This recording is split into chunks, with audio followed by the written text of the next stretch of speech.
Manchas oscuras en la piel, verrugas oscuras en el cuello, las axilas, calvicie, pelos en la cara, grasa en el hígado, quistes en los ovarios. Todo esto puede indicar resistencia a la insulina, glucosa elevada en la sangre y prediabetes. Esto es importantísimo, porque cuando una persona es diagnosticada con diabetes, quizás tuvo por 10, 15 años resistencia a la insulina y prediabetes y no lo sabía. Es más, esto es lo que ocurre en 8 de cada 10 de mis pacientes. Puede estar presente en las personas con obesidad, pero también puede ocurrir en personas que no son obesas, que tienen peso normal o solamente tienen sobrepeso. Hola a todos, soy el Dr. Beller y te cuento que a pesar de todo esto, hay excelentes noticias. Todo esto que les comenté tiene cura, se puede revertir. Hay formas naturales para evitar que todo esto progrese a diabetes y sus complicaciones. ¿Qué es la resistencia a la insulina y la prediabetes? Es una alteración del metabolismo. La glucosa en sangre está elevada, pero no tanto para ser considerado diabetes. Ya te cuento sobre los valores normales en sangre y cuándo se considera prediabetes. Fíjense, este que está acá es nuestro páncreas. Cuando consumimos algún alimento, inmediatamente este órgano libera insulina.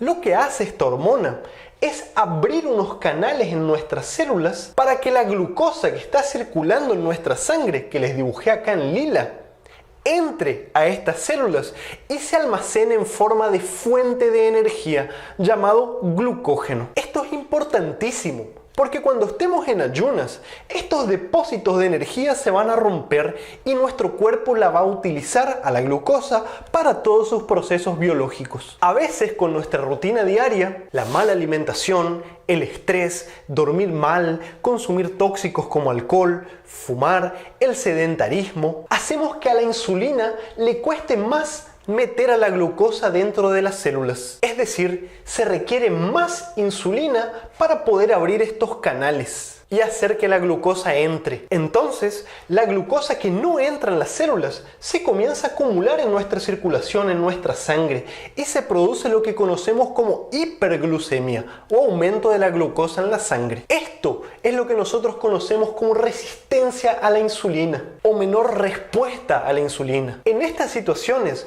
al consumir la misma cantidad de alimentos, la glucosa va a aumentar mucho en la sangre y el páncreas va a sentir esto.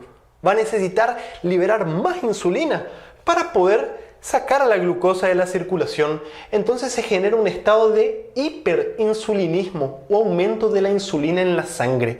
Y aquí ya le estoy nombrando 3 problemas. Fíjense, el primero, la hiperglucemia que ocurre después de consumir alimentos.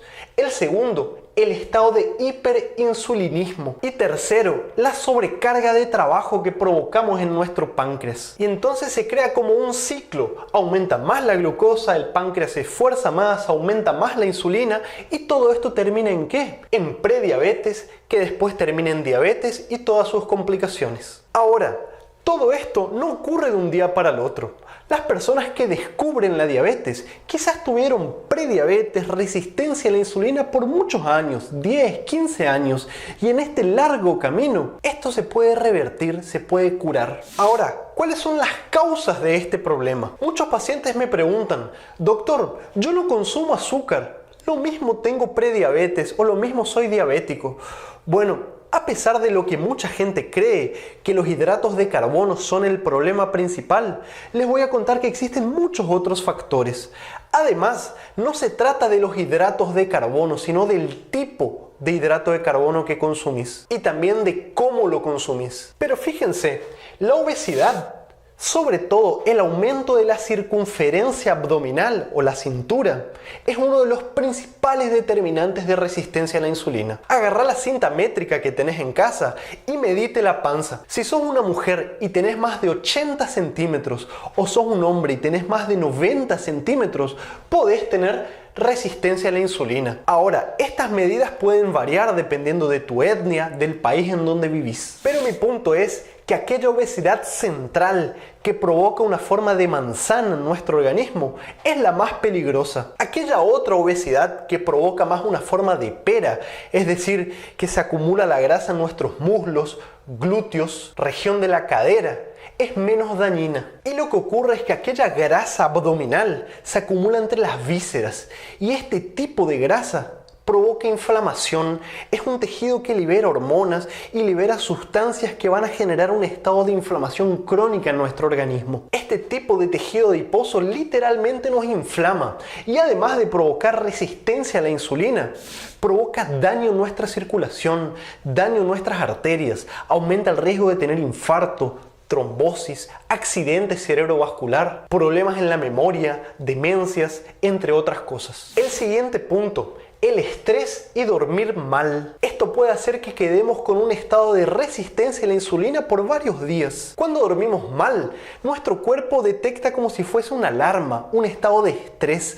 Esto hace que se liberen sustancias, hormonas, algunos químicos que producen inflamación, y esto dificulta la acción de la insulina y aumenta los niveles de glucosa en sangre, incluso en las personas que no son obesas. En palabras simples, el estrés genera resistencia a la insulina. En pacientes que tienen prediabetes o que ya son diabéticos y priorizan las horas del sueño, duermen 7-8 horas por día y siempre en el mismo horario, sus niveles de glucosa en sangre disminuyen dramáticamente.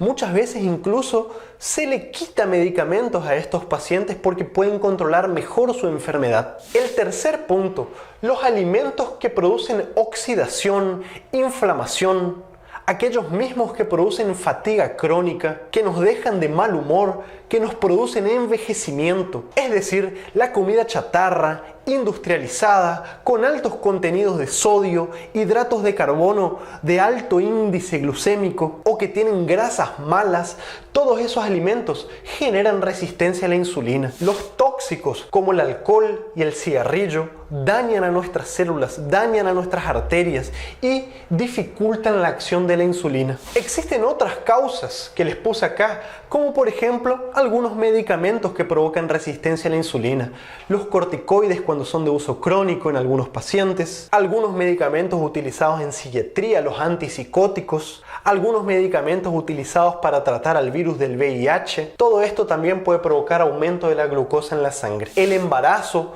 puede generar un estado transitorio de resistencia a la insulina, prediabetes o incluso diabetes gestacional, algunos defectos genéticos o incluso la historia familiar. Si tus padres o alguno de tus hermanos tiene diabetes o prediabetes, vos estás a más riesgo de tener el mismo problema. Pero bueno, veamos ahora cuáles son los síntomas de prediabetes y de resistencia a la insulina. Muchas veces el paciente no siente absolutamente nada o los síntomas son muy sutiles, pero sabiendo todo lo que les expliqué anteriormente, van a poder identificar qué personas están a mayor riesgo. Ahora, el aumento de la glucosa es tóxico, pero el aumento de la insulina también lo es para nuestro organismo. En algunos casos, esto provoca manchas en la piel, manchas oscuras en la región del cuello, de la axila, de la ingle. Estas manchas no se quitan con el baño y se llama acantosis nigricans. En algunos casos, en estas mismas regiones del cuerpo, pueden haber pequeñas tumoraciones como unas verruguitas oscuras que representan lo mismo, un estado de aumento de la insulina. En otros casos, la resistencia a la insulina y la prediabetes se acompañan de ovarios poliquísticos, acumulación de grasa en el hígado, lo que conocemos como esteatosis hepática, virilización en la mujer o alteraciones en la fertilidad, amenorrea, alteraciones menstruales, hirsutismo, le sale pelo en la cara, en la región del bigote a las mujeres, pueden tener incluso calvicie como los hombres. Si tenés algo de esto, es muy importante que investigues cómo está la glucosa en tu sangre. Pero la resistencia a la insulina no es solamente un problema de la glucosa, genera en nuestro cuerpo un estado de inflamación crónica que lleva a muchos otros problemas, como por ejemplo alteraciones cardíacas, y también puede ir acompañado de síndrome metabólico, alteraciones en los triglicéridos, disminución del colesterol HDL,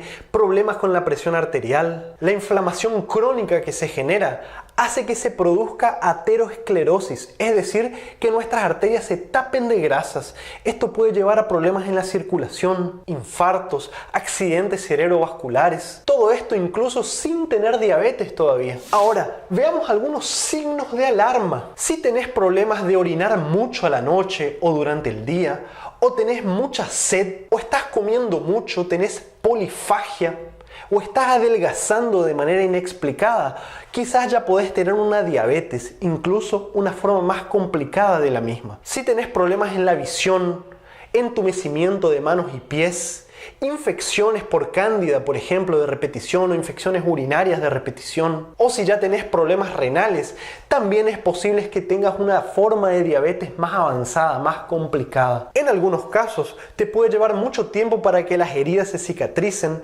Todos estos son signos de alarma de diabetes de tipo 2. Y si ustedes me preguntan cuáles son las complicaciones de la prediabetes y la resistencia a la insulina, ¿es peligrosa? Además de todo lo que ya le conté anteriormente, la prediabetes y la resistencia a la insulina también aumenta el riesgo de tener hígado graso. Esto puede llevar a cirrosis, a cáncer de hígado. Aumenta el riesgo de tener otros cánceres, como por ejemplo cáncer de mama, cáncer de endometrio, cáncer de colon. Aumenta el riesgo de tener enfermedad renal crónica, tener apnea del sueño, tener problemas con el ácido úrico, gota. También aumenta el riesgo de problemas en la memoria, demencia. Entonces no es para tomarlo a la ligera. Pero de nuevo, acordate que todo esto se puede tratar, tiene cura, incluso se puede prevenir. Veamos ahora cómo detectar estos problemas. Y para eso es importante conocer los valores normales de glucosa en la sangre. En ayunos es normal tener entre 70 y 99. 2 horas después de comer, la glucosa se te puede elevar en sangre hasta 139. Y existen 3 exámenes que podemos hacer para diagnosticar esto. El primero de ellos es medir la glucosa en sangre después de un ayuno de 8 horas. Si te da entre 100 y 125, es posible que tengas prediabetes. El segundo es hacer el test o la prueba de tolerancia oral a la glucosa. En este caso, después del ayuno de 8 horas, tu médico te va a dar un vaso con un líquido dulce para que lo tomes. Y 2 horas después van a medir la glucosa en tu sangre.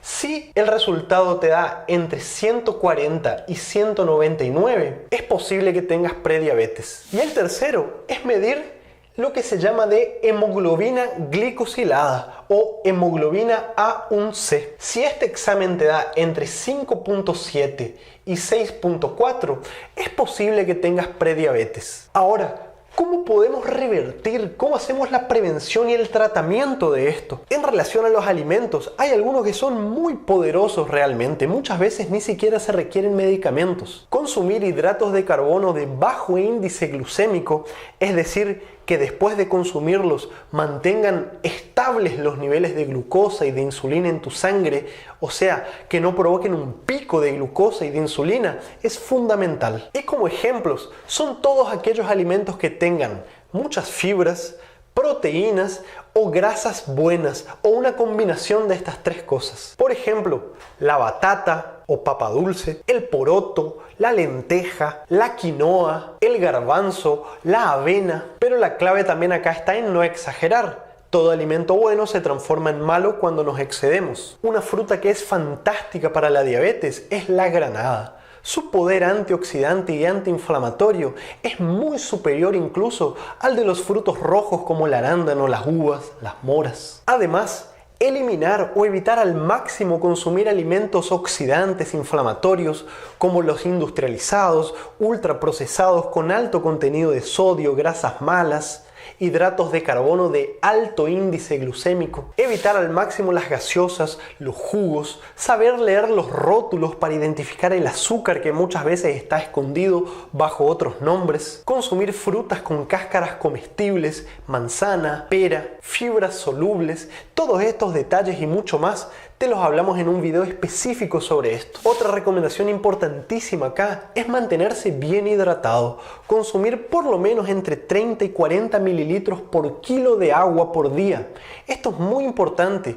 Diluye la glucosa y ayuda a que tu riñón la elimine más fácilmente. Dormir bien. Priorizar las horas del sueño, 7-8 horas por día. Esto baja los niveles de estrés y baja la resistencia a la insulina. Por consiguiente, baja el azúcar en nuestra sangre. Ejercitarse por lo menos 30 minutos por día. Y acá no te estoy hablando de ir al gimnasio, levantar pesas. Te estoy hablando de mantenerte activo, hacer jardinería, bailar, utilizar las escaleras en vez del elevador, ir en bicicleta al trabajo, incorporar la actividad física a tu día a día. Ahora, si ustedes me preguntan, ¿existe alguna cirugía para la resistencia a la insulina? Bueno, en pacientes que tienen obesidad mórbida, se puede considerar la cirugía bariátrica tanto como tratamiento de la prediabetes como de la diabetes, es decir, de las alteraciones metabólicas. Pero esto debe ser conversado muy bien caso a caso con tu médico. Por otro lado, la liposucción para reducir la grasa abdominal no elimina la resistencia a la insulina. Y como parte del tratamiento, ¿existe algún remedio para la prediabetes y la resistencia a la insulina? La respuesta es sí. En algunos casos, sobre todo en aquellos pacientes obesos o que tienen ovarios poliquísticos, se utiliza la metformina, que es un medicamento que ayuda a abrir estos canales, mejoran la resistencia a la insulina, tiene efectos muy buenos realmente. Ahora, importantísimo, no te pierdas el video específico que hicimos sobre los alimentos y los hábitos para disminuir la glucosa en sangre y mejorar la resistencia a la insulina. Espero que este video sobre los síntomas te haya gustado, resultó informativo. Por favor, déjanos tu comentario, suscríbete a nuestro canal y activa las notificaciones. Esto nos ayuda muchísimo a seguir creciendo. Chau, chau.